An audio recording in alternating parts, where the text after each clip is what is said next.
Au moment où le patient rentre, on prend la radio pour voir son état. En général, l'état de ses poumons. Quand il va finir de faire son séjour à l'hôpital, ou bien en cas de contrôle, on peut refaire encore des radios pour voir l'état, surtout de ses poumons en général. Ces 2 radios mobiles vont à coup sûr permettre aux malades hospitalisés ne pouvant pas se déplacer de recevoir désormais des soins sur place. Une révolution majeure dans la prise en charge des malades de Covid-19. À cela s'ajoutent également 5 automates biochimie, 10 respirateurs et 5 automates hématologiques. Ça, c'est un ventilateur de respiration. C'est un appareil qui sert à l'assistance respiratoire. Quand les malades viennent, en général, des fois, il y a certains qui sont dans des états où ils ne peuvent vraiment pas respirer. On est obligé de les brancher sous ventilation. Et la ventilation se fait à travers cet appareil. Mais cet appareil, normalement, est branché sur un système d'approvisionnement en oxygène. Soit en oxygène ou bien en air. Mais plutôt en oxygène, disons dans le cas précis. Là, vous voyez, il y a comment on appelle les tubes qui sont venus avec. Ça, c'est des tubes normalement pour les enfants. Mais je pense qu'il y a l'autre modèle qui est là-bas, les tubes pour les personnes adultes. Donc ça, c'est pour les enfants, donc ça, c'est pour les adultes. Vous voyez, le diamètre est différent. Hein. Cet appareil est branché sur le patient durant, disons, pratiquement toute la phase là où il a vraiment des problèmes respiratoires. Hein. Bon, ça, c'est un automate à d'hématologie. Ça permet de faire la numération sanguine. C'est-à-dire la numération des globules rouges, des globules blancs, l'hématocrite, en fait, tous les paramètres sanguins. C'est un appareil qui peut faire, cet appareil, lui, il peut faire 22 paramètres, hein, avec une cadence moyenne de entre 60 et 45 échantillons par heure. Si on prend en moyenne 50, avec les 5, vous en avez 150 malades qu'on peut faire en 1 heure de temps. Ça permet de voir vraiment l'état du malade, comment est son sang. Et au fur et à mesure maintenant que le malade est traité, on refait encore des analyses pour voir si ces paramètres sont normaux. Ces paramètres sont normaux, on fait un autre test de l'autre côté. Les 2 combinés, c'est bon, on peut les libérer. Cet appareil, voilà, il est gros. Hein. Ça, c'est un gros automate de biochimie. Ça, on n'en trouve pas assez, hein, ces appareils-là. Ça, ces appareils sont faits vraiment pour des gros centres hein, qui font beaucoup d'analyses. Hein. Beaucoup d'analyses de biochimie. Le BA400, que vous voyez ici, c'est des appareils en moyenne qui font entre 200, 300, 400 tests par heure. Par heure, j'ai bien dit, hein, de biochimie.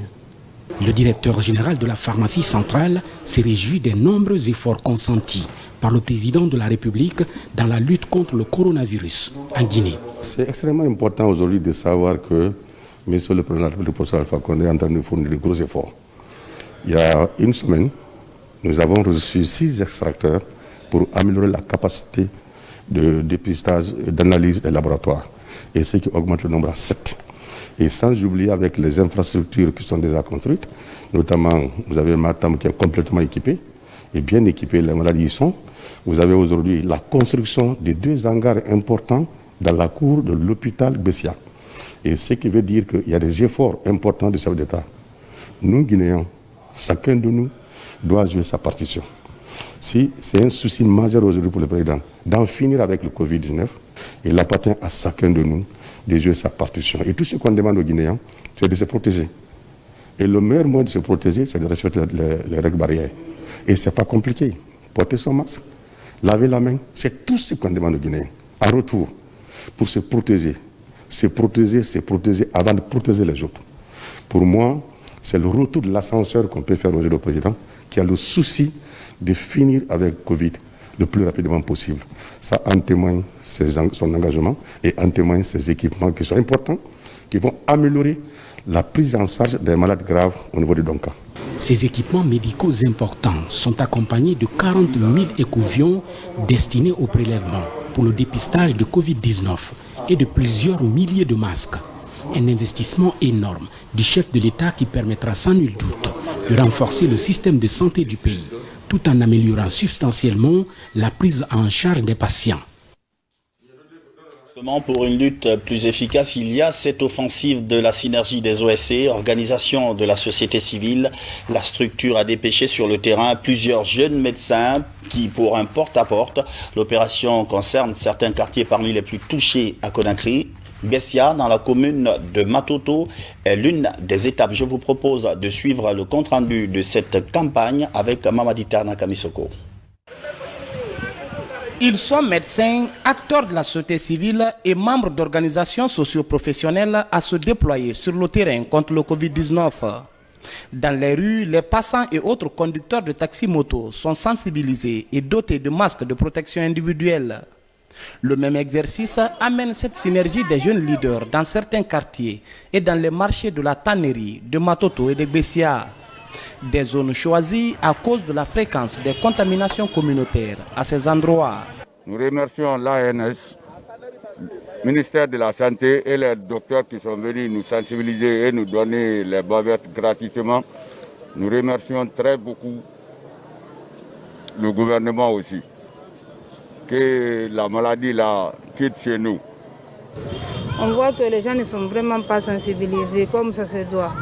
Donc j'aimerais bien qu'on mette un poids sur la sensibilisation pour faire comprendre à tout le monde, pas seulement les gens de Yimbaya, de Matoto, partout en Guinée, que la maladie là, elle est très grave. Ces jeunes répondent à l'appel du chef de l'État qui souhaite une mobilisation accrue contre la pandémie du coronavirus. Pour cette première sortie, 10 000 masques, une centaine de kits de lavage des mains et des prospectus sont distribués. Les initiateurs veulent exiger des habitants des quartiers de Matoto, Yimbaya, Taneri et Bessia le respect des gestes barrières. Suite à l'appel lancé par le président de la République, le professeur Alpha Condé, nous avons cherché à mettre sur place cette équipe pour au moins renforcer l'un des maillons faibles de la riposte, qui est la communication et la sensibilisation. Et ça, c'est suite à des constats sur le terrain. Parce que vous avez constaté avec la distribution gratuite des bavettes et des kits sanitaires que la population, globalement dans son entièreté, n'est pas aussi sensibilisée par rapport au port des masques, par rapport à la distanciation sociale, par rapport au lavage des mains.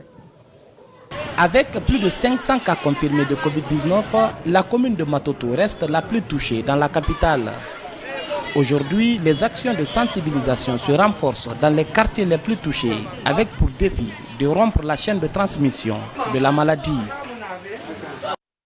Le ministère de l'Action sociale réfléchit à des actions concrètes pour mettre les enfants à l'abri de cette maladie. C'est dans ce contexte que sera lancé demain le mois de l'enfant. Le département a déjà planifié quelques actions majeures en tenant compte bien sûr de la situation sanitaire qui prévaut, comme nous le précise la ministre de l'Action sociale dans un commentaire de Mohamed de Camara.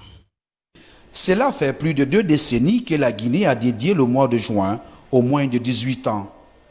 30 jours consacrés par les pouvoirs publics comme des moments d'une série de plaidoyers, de mobilisation sociale, mais aussi d'évaluation des acquis en matière de promotion et de protection des droits de l'enfant. Pour l'édition de cette année 2020, la célébration de cet événement d'envergure pour les enfants est placée sous le signe de la lutte contre le coronavirus en Guinée. Au regard du contexte spécial lié à la pandémie de la Covid-19, le mois de l'enfant guinéen de l'année en cours sera célébré sous le signe de la promotion des gestes barrières, la protection des personnes à risque ou victimes des inégalités et de violences, la solidarité avec les personnes affectées par la maladie. Dans cette perspective, les activités phares envisagées vont concourir à la prévention et à l'atténuation des effets induits par le coronavirus sur nos enfants. Respectueux des engagements en matière de respect des droits des enfants, le gouvernement, à travers le ministère de l'Action sociale, mènera tout au long du mois de juin des actions de plaidoyer en faveur de l'épanouissement de cette couche vulnérable. En application des mesures liées à l'état d'urgence sanitaire décrété par son Excellence Monsieur le Président de la République, chef de l'État, le professeur Alpha Condé, mon département, en collaboration avec le ministère de la Justice, par le biais du tribunal des enfants, a mis en place un mécanisme visant à mettre à la disposition de leur famille les enfants en prison dans le respect strict des mesures sanitaires et de protection. À ce jour, 42 mineurs en conflit avec la loi de la maison centrale de Conakry, des prisons de l'Abbé et de Cancan ont bénéficié d'une prise en charge transitoire par le concours des travailleurs sociaux avant leur retour dans la communauté familiale. À cela s'ajoutent les actions d'appui en direction des enfants pensionnaires des centres d'accueil et orphelinats, ainsi que les femmes enceintes et femmes emprisonnées avec leurs enfants à la maison centrale de Conakry. Le mois de juin consacré aux tout-petits en Guinée trouve son origine dans le massacre des enfants de Soweto en 1976. Ils réclamaient leurs droits fondamentaux, notamment celui lié à leur éducation. Toujours la journée internationale sans tabac, pas de célébration officielle en raison du coronavirus, mais une occasion pour rappeler que le tabac tue. Plusieurs professionnels de la santé appellent les députés à réglementer le tabagisme en Guinée. Isidore Gonodan-Nanamou de Tunkarata. En Guinée, comme partout ailleurs dans le monde, la journée internationale sans tabac se déroule cette année sous fond de coronavirus. Mais pour les professionnels de la santé, cette situation ne doit en aucun cas occulter la dangerosité du tabac. Au dit du cardiologue Sandy Kolatolno, le tabac serait à l'origine de plusieurs maladies pulmonaires mortelles, dont le cancer. On souhaiterait qu'il y ait beaucoup de journées de ce genre. Pourquoi? Parce qu'il faut tout simplement rappeler aux fumeurs, encore une fois, que le tabac est nocif pour la santé de l'homme. Vous savez, le tabagisme représente un des facteurs des maladies cardiovasculaires, mais aussi de l'apparition du cancer. Donc le tabac a une action directe sur les vaisseaux et ça agit sur certains récepteurs des vaisseaux qui peuvent conduire ici à la fermeture de la lumière de ces vaisseaux et conduire à l'apparition de l'hypertension artérielle. Dr Sandy pointe du doigt la cigarette pour ses effets nuisibles. À propos, il invite les législateurs à plus de responsabilité et d'engagement pour réduire le nombre de victimes suite à sa consommation abusive. Un père de famille qui s'assoit dans la famille, qui est en train de fumer, c'est qu'il fait fumer ses enfants, sa femme et tant d'autres personnes. Donc ceux-ci-là aussi auront les mêmes conséquences que lui-même. Voilà le danger. C'est pourquoi cette journée, ça doit servir de sensibiliser encore une fois les fumeurs qui se font du mal, mais ils font du mal aussi aux autres. Il faudrait que nos députés essayent de prendre les dispositions des lois contre le tabagisme. Je sais que ça serait très difficile, mais cette lutte-là doit continuer. En réponse à l'appel des professionnels de la santé, l'honorable Abdoulaye Kourouman, député à l'Assemblée nationale, apporte des précisions sur la teneur des tests législatifs portant sur la question. Il réitère l'engagement des représentants du peuple à œuvrer en faveur de l'application stricte des tests de loi au bénéfice de la santé des populations. L'actuelle constitution, l'article 24, force l'État, j'ai dit bien force l'État à protéger la jeunesse contre tout ça. L'article 19 de l'ancienne constitution de 2010 parle la même chose. Ça veut dire que si l'ancienne et la nouvelle constitution parlent déjà de la protection de la jeunesse, et ça devient une obligation sur nous les élus du peuple à appliquer et à faire appliquer, à contrôler le gouvernement, c'est notre rôle. À contrôler le gouvernement, à jouer son rôle, sa partition dans la protection de la jeunesse face à ces fléaux. Une fois encore, la journée internationale sans tabac est l'occasion d'interpeller les autorités publiques, les citoyens de tous bords, mais surtout les consommateurs de tabac à considérer le tabagisme sous toutes ses formes comme un des ennemis publics à combattre au quotidien. Tout l'air d'une mayonnaise ordinaire, mais sa composition chimique et le peu d'hygiène dans sa fabrication la rendent impropre à la consommation. Il s'agit pourtant d'un produit qui commence à inonder le marché et dont le centre de production est clandestinement installé à Kamsar. Les services spéciaux ont fait une descente sur les lieux et ont interpellé quelques personnes. Commandant Morikaba, correspondant de la police nationale.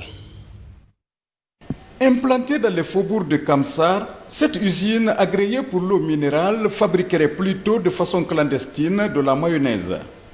Des produits traités dans des conditions peu catholiques et livrés aux populations locales sous le label Kamsar Mayonnaise. Moi,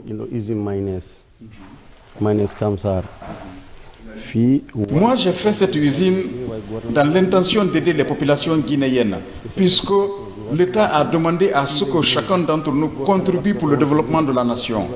Des analyses ont été faites et moi je pense que le produit est bon pour la consommation.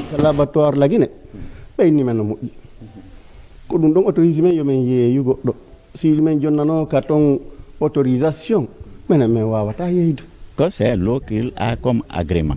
Donc c'est-à-dire une installation clandestine. En principe, une installation telle n'est pas propre. Pourquoi? Parce que, prenons le cas de l'adduction d'eau. On ne peut pas installer une usine sans que vous n'avez une installation d'eau.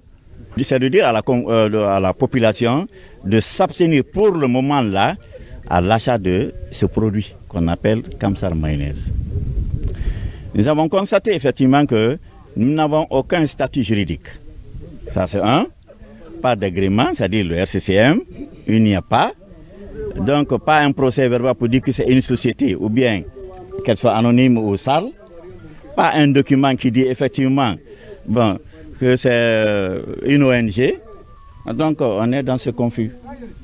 Informés de la pratique clandestine et livraison de produits supposés impropres à la consommation par l'établissement Aris Diallo, les hommes de colonel Moussa Kegoro ont procédé à l'interpellation du propriétaire de l'usine en attendant d'y voir clair. Il utilise un agrément pour l'exploitation d'une unité de fabrique d'eau minérale et à travers ce document-là, il profite pour fabriquer de la mayonnaise à partir de l'huile qu'il achète sur le marché, de la moutarde et des œufs. Bon, ça c'est une unité qu'on peut appeler clandestine parce qu'il n'y a aucun document technique qui prouve que son unité est dans les normes requises pour la fabrication d'un produit alimentaire. Et ça veut dire que les produits qui sont là, qui sont mis sur le marché, ça peut empoisonner la population parce que personne ne connaît la composition exacte ni la qualité si elle répond aux normes d'hygiène et de santé. Mettre sur le marché des produits impropres à la consommation relève d'une activité illicite. C'est pourquoi les missionnaires des services spéciaux en charge de la lutte contre le crime organisé ont interpellé le présumé fugitif. Son usine a été fermée et les clés remises aux autorités locales. Et puis cette information qui vient de nous parvenir aux environs des 13h à Yataya Fossidé, des adolescents ont ramassé à la poubelle un engin qui a fini par exploser dans leurs mains, faisant 7 blessés. Les victimes ont été admises dans une clinique à proximité. Le commissariat central de Sonfonia a ouvert une enquête pour connaître l'origine exacte de l'objet incriminé. Dans l'actualité encore, une mission de paix et de réconciliation est un séjour de travail en forêt. La mission apporte un message du président Alpha Condé qui appelle les populations de la région au calme et au renforcement du tissu social. Les émissaires ont déjà eu une première rencontre avec le patriarche des Zérékoré. C'est un reportage signé Mohamed Salih Oupaye et Eugène Dounou. C'est une mission de 6 membres, tous fils ressortissants de Zérékoré vivante à Conakry, qui séjournent actuellement dans la région forestière.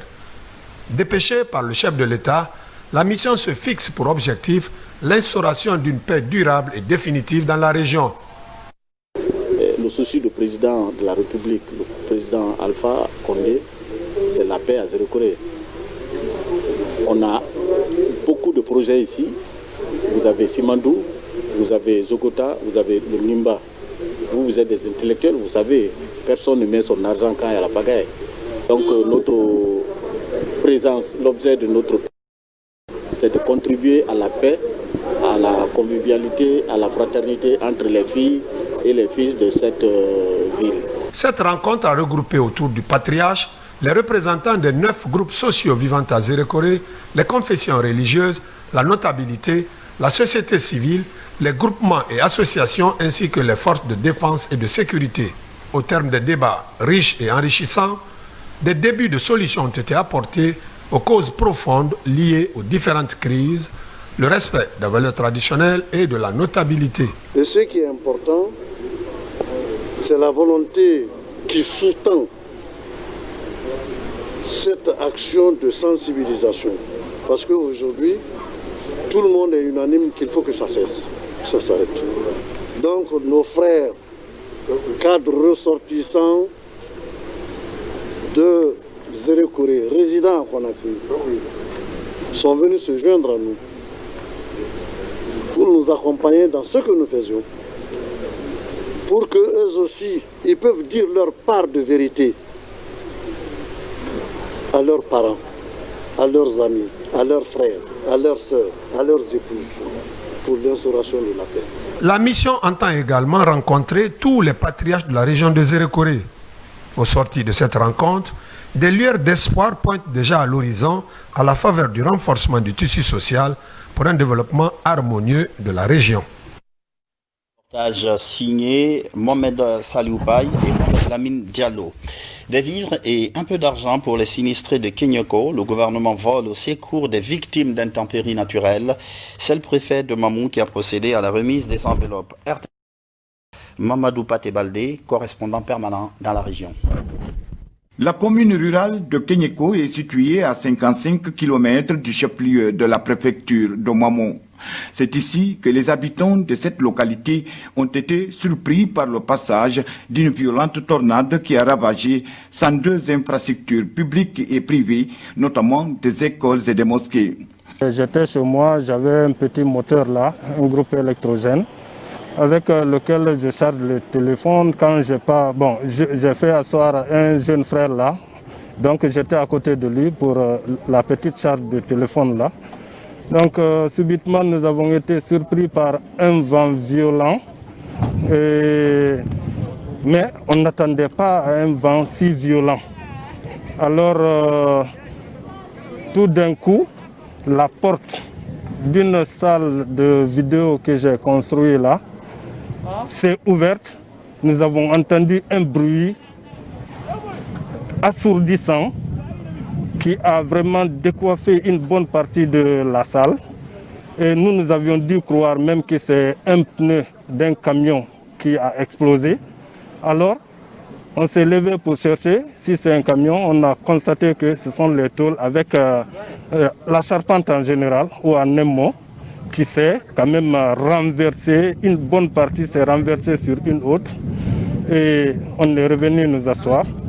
J'ai forcé maintenant pour fermer la porte. Après tout, la porte est rabattue. J'ai bloqué. Nous sommes revenus rester sur place et attendre que ça finisse, puisqu'on ne pouvait rien faire.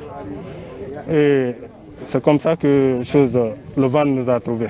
Très affecté par cette catastrophe naturelle, le chef de l'État, le professeur Alpha Condé, a instruit le ministre de l'Administration du Territoire et de la Décentralisation par le biais du Service national des affaires humanitaires Sénat à mettre à la disposition des sinistrés de Kenyoko ce don d'une importante quantité de denrées de première nécessité, du savon et une enveloppe financière en vue de surmonter le moral. Mon premier constat, j'ai vu des édifices publics et privés détruits par le vent et même les murs effondrés. C'est à l'issue de cela, j'ai pu élaborer un rapport que j'ai adressé à monsieur le préfet de Mamou, à son tour qui a transmis le rapport à son excellence, monsieur général Brahma Condé, ministre de l'Administration du Territoire et de la Décentralisation.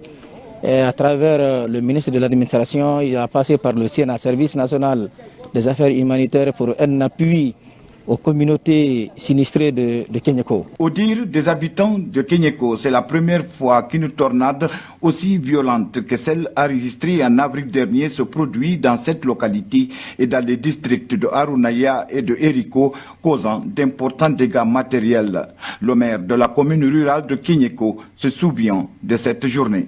Ça nous a vraiment mis dans une inquiétude très poussée, ce qui a valu une destruction des bâtiments et des arbres. Un peu, ça barre même la route. Vraiment, j'étais obligé de faire signe à l'autorité supérieure à Mamou. Vraiment, le président de la République nous a honorés, a respecté, nous a fait preuve que nous sommes ses enfants, ses fils, les dignes citoyens de son pays. En remettant le don aux victimes, le préfet de Ouamou a traduit le message d'encouragement du chef de l'État, le professeur Alpha Condé, et du gouvernement aux populations sinistrées avant de les exhorter à cultiver l'esprit de paix, d'unité et de cohésion sociale dans leur collectivité. Ce qu'il faut retenir, c'est que cet acte majeur de son Excellence Monsieur le Président de la République prouve à suffisance qu'il est le père de la nation guinéenne.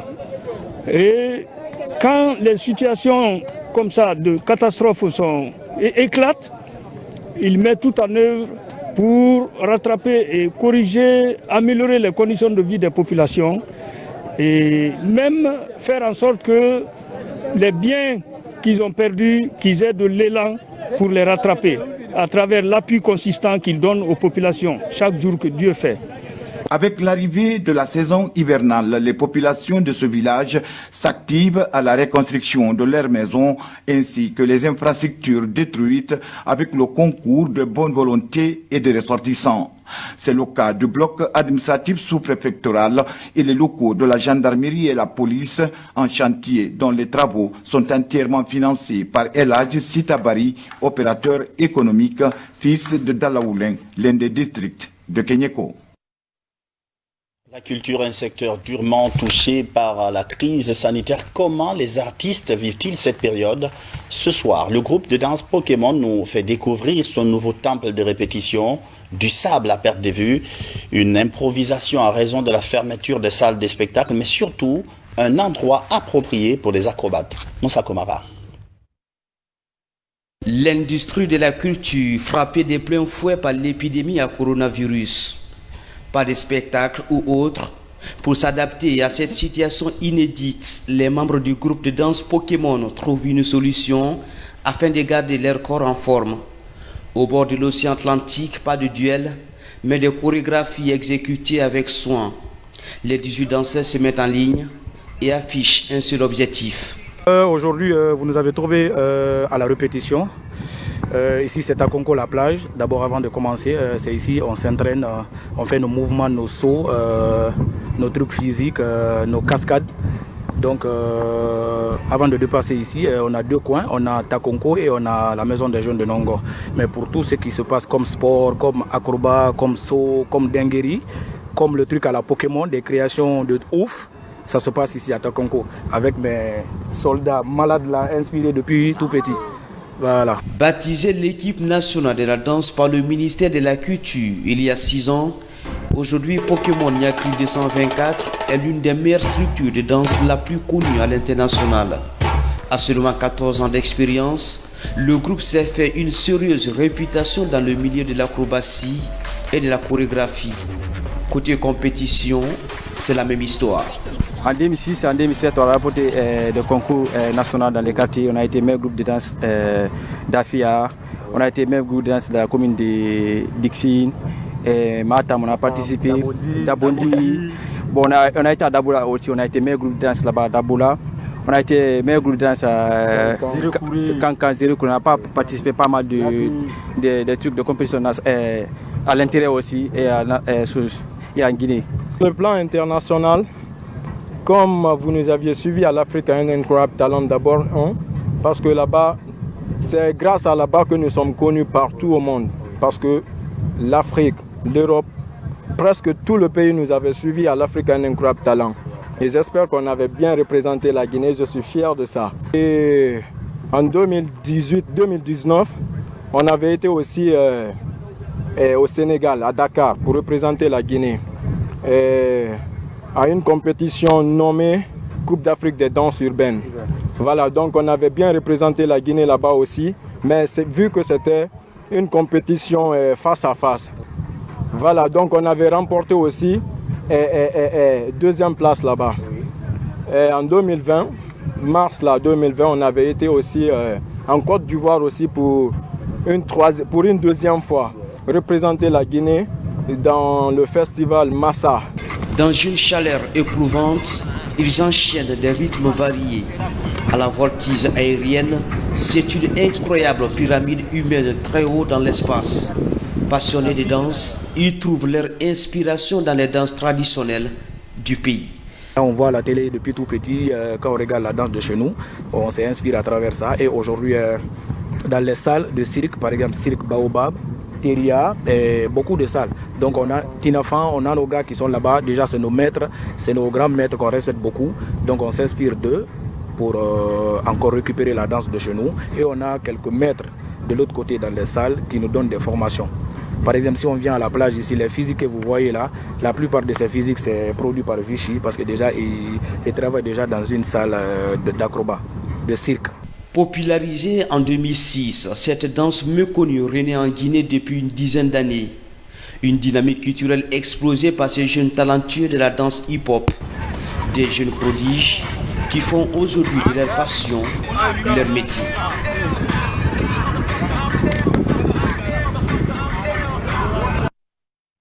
Un reportage exclusif signé Moussa Komara. C'est la fin de cette édition d'information.